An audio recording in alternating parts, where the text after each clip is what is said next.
So when was your breakthrough? Because I'm sure there was a moment where you had to go from the old to the new paradigm, and then you had that struggle. So when was it when you realized it was easy? Because I think that's where, even myself, that's where I'm at, where I'm struggling to, I now, the concept, I know it's there, right? The new The mental paradigm. awareness.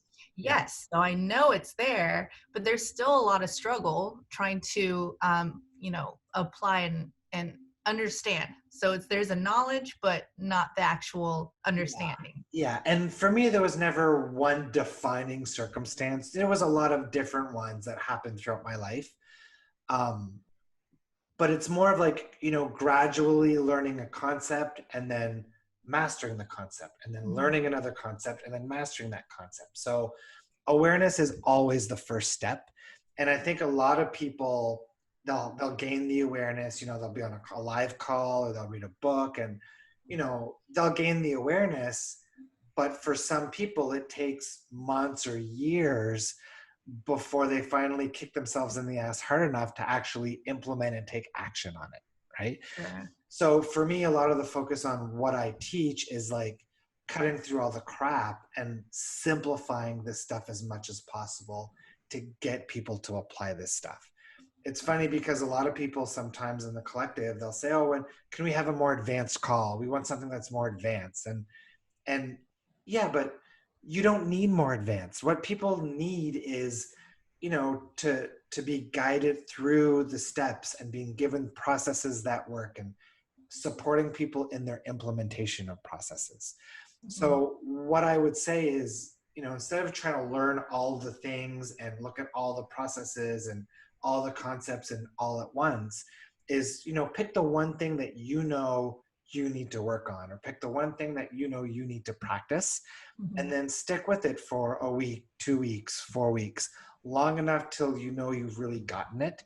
For me, a lot of people know that I've had, $1 million manifestations and dream relationship and, all this big stuff, but it's not because I'm more intelligent or luckier or better at alignment than most people. It's just I really focused on taking concepts and acting on them and implementing them. And when fears come up to try to stop me, use the belief tree process to work through those fears, or not letting my inner state of being hold me back from implementing.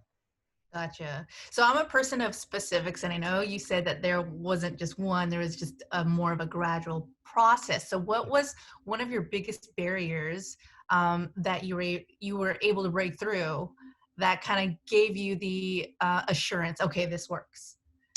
I would say I love that because, Abraham Hicks says life experience is the best teacher, right? Mhm.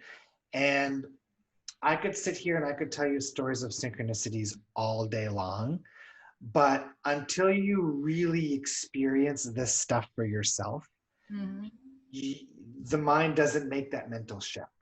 And Yep. I would say for me, and this is the first time I actually reflect on this, so it's a good question.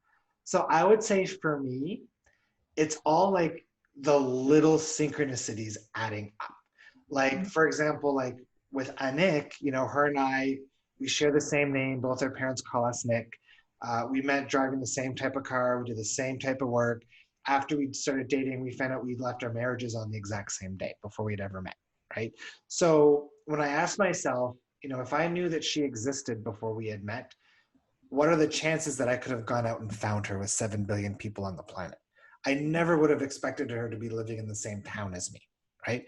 So it's seeing like, it's the big synchronicities like that, the miracles like that. Same thing with the car manifestation last year that I had. Like, it's it's the life experiences that really reinforce the teachings for Mhm. me over time, made me realize without a shadow of a doubt that like this stuff is absolutely legit. Gotcha. Okay, yeah, great answer. So you actually, so it's a matter of finding those synchronicities because it's always there, and it's a matter of people being aware and being grateful for it, Yeah. rather than focusing on, oh my God, this negative thing is happening to me, and And the tricky part is people try to make synchronicities happen. mm, But again, anytime you're looking for something, you're in the energy and the vibrations of the absence of it. right? So, in the collective, the dominant focus is not on manifestation. The dominant focus is stepping into the new paradigm. Because the old approach to law of attraction is, how do I get, this, that, and the other thing, right? Right.